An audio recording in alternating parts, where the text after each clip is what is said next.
Hi, I'm Jess and I'm your yoga teacher here, going through some basics for any beginners out there or anyone that wants to improve their yoga practice. So if you caught my first video that walks you through the first couple of moves that I would typically go through. But now we're going to work through our plank position and downward facing dog. So let's move straight into it. We're going to plant our hands into the mat and send our feet to the back of the mat, finding that plank position. Now it's important to root the hands down like we do when we're in our tabletop position, so spreading fingers nice and wide, rooting knuckles down to protect the wrists, and guiding the eye of your elbow forward.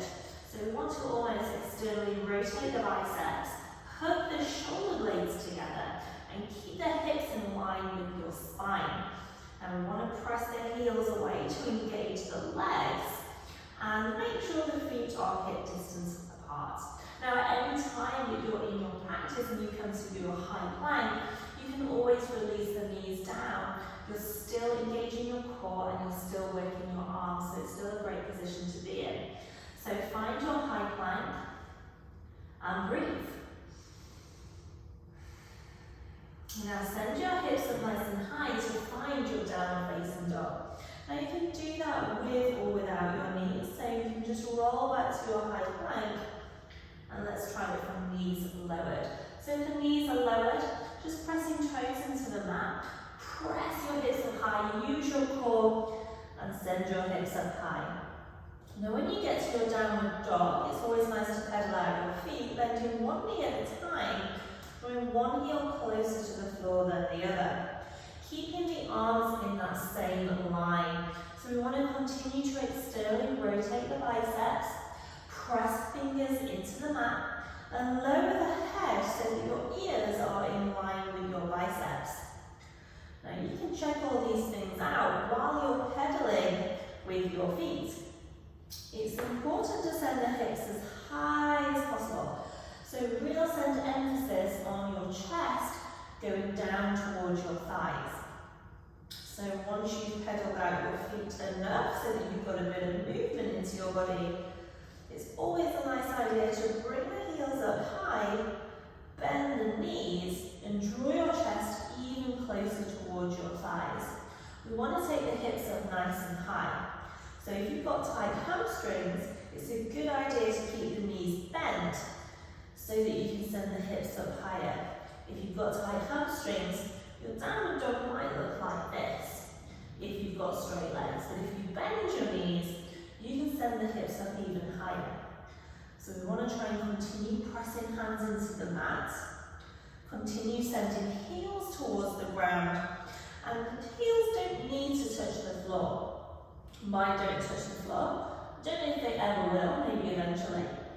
But holding that position there, just find your breath. Now you can build up a lot of heat by just staying in your downward facing dog. So we'll continue to externally rotate the biceps, let the head hang, maybe sway side to side, and spreading fingers nice and wide. Continue to point fingertips forwards. So index finger or your middle finger is pointing forwards. And really continue to root the fingers down. Now there is sometimes a need or a want to bring the hands up, but the more you press fingers into the mat, the more you'll protect your wrists. If you are brand new to yoga, and you can come down to your knees now, you might not want to stay there for too long. You can always take a couple of blocks and place one underneath each hand, and then you can send your hips up high with your hands on those blocks. So finding a position that feels good for you while you're in your downward dog, and we'll just try that one more time.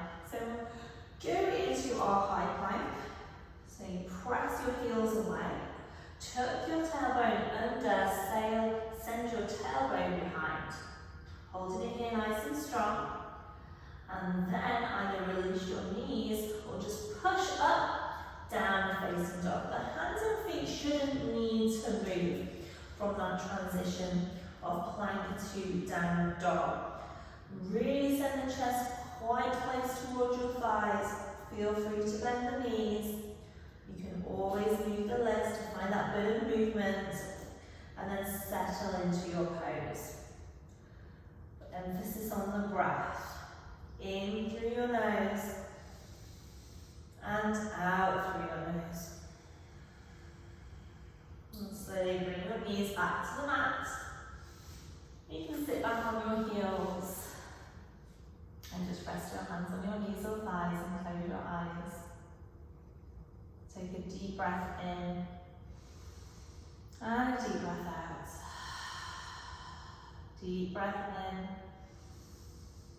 and deep breath out. Take one more cleansing breath in and exhale, let it go. I hope you found today's class useful. If you did, tune in next time by subscribing